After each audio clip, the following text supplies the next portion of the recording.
This is McMurray's problem 48 from chapter 12. We have this chemical reaction given to us, which actually is not very useful. And we're given this reaction rate data, which is extremely useful. And we're asked to answer these three questions. For part A, you want to begin thinking about the relative change in rate given the relative change in concentration. So if we look at experiments 1 and 2, the concentration of nitrite ion is remaining constant. It's only the ammonium ion that's changing, okay? So experiment 1 is exactly twice that of experiment 2. And so if you double the ammonia concentration, basically we are trying to find out and see that the rate of this reaction is going to be proportional to some kind of rate constant and perhaps ammonium ion in here in the rate law. And we want to know, is that to the 0th power, the 1st power, or the 2nd power? Okay, we'll just say x. All right, so if you double the concentration of ammonium ion, what's going to happen to the rate? Okay, so as I mentioned, experiment 1 is double. All right, and if you look at the rate, you probably can see just by doing this in your head that 3.6 times 2 is 7.2, so it doubles. So if you double this, the rate goes up by 2, and the only way for that to happen is if x is equal to 1. Okay, so for the ammonium ion, we know that the order is 1 with respect to the ammonium ion. Now, for the next chemical, nitrite, we can see how experiments 2 and 3, you have ammonium ion that's remaining constant, and what we have here is the nitrite ion. Okay, the nitrite ion goes from 0.1 to 0.15, so the concentration increases by 1.5 times. Okay, and again, the idea here is that the reaction rate is going to be proportional to the rate constant and nitrite ion, which has some kind of order. All right, we are saying that if we increase the concentration of nitrite, the corresponding rate is going to increase by the 10 to the minus 6 cancels. So I'm just going to write 5.4 divided by 3.6. Okay, and on my calculator, I get 1.5. Okay, so if you increase the concentration by 1.5, the rate goes up by 1.5, and that can only happen, I'll indicate this here, just like before. This can only happen if y is equal to 1.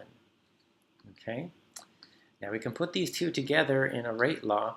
We know, therefore, that the reaction rate is going to be equal to this rate constant times ammonium ion to the 1st power. Okay, I can leave that off because anything raised to the 1st power is itself, times nitrite ion to the 1st power. I can leave that off as well. All right, so there's your answer for part A. Now, cool, we have this rate law here in yellow. Now for part B, it says, what is K? All right, K is here, and what we want to do is plug in this data here that I've circled in blue. We have the two concentrations, and we have the actual reaction rate in units of molarity per second, and we just solve for K. So let's do the algebra first. K is going to be equal to the reaction rate divided by the ammonium concentration times the nitrite concentration. Okay, both of those are to 1st power, right? And we go ahead and just plug it in. So 7.2 times 10 to the minus 6.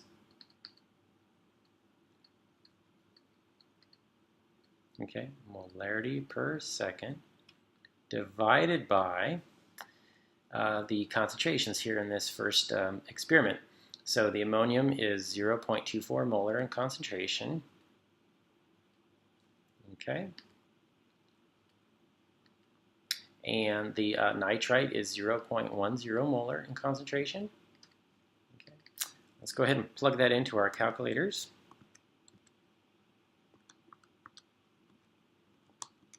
And I get a value of 3. I'll go ahead and put a 0 there for 2 sig figs, times 10 to the minus 4th. Okay. And what are the units here?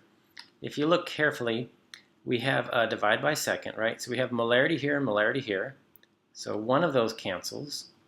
So we have over molarity and over seconds. So one way to write that is molarity to the minus 1 times seconds to the minus 1.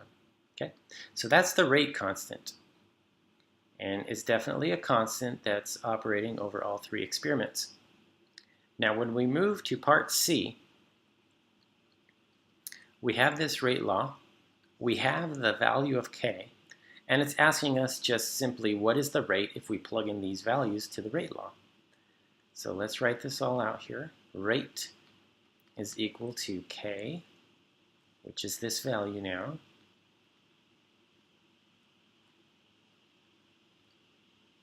okay,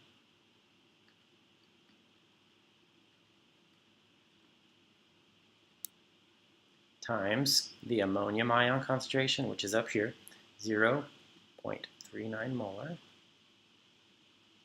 times the nitrite concentration, which is here, 0.052 molar.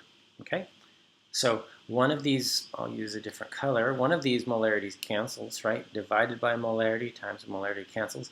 And what we have for the units here is molarity per second, which is what the reaction rate is always in those units.